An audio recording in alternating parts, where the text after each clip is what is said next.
Yo, what's up, no? So medyo mas malinaw na ba ng konti? Parang tingin ko parehas pa rin, no? So, ewan ko guys, no? Mas komportable na ako mag-video ngayon. Gamit yung camera natin na ito ulit, no?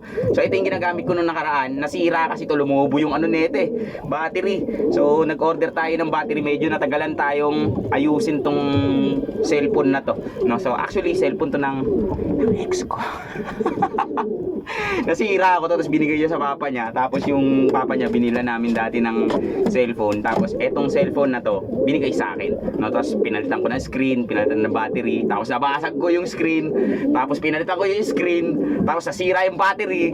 Tapos naayos na natin ulit ngayon. Medyo nakakatawa yung cellphone na to guys, no? Dahil maganda yung kanyang audio at saka medyo malinaw yung kanyang selfie camera. More on dito na tayo magkukuha ulit ng footage. Kasi nakikita ko dito yung mukha ko. So nakakapag-project tayo ng maayos dito sa camera na to, no? So hindi kagaya doon sa isa eh. Para akong gumagamit ng ano dun eh, ng tawag nito, GoPro. Hindi ko nakikita yung mukha ko, no?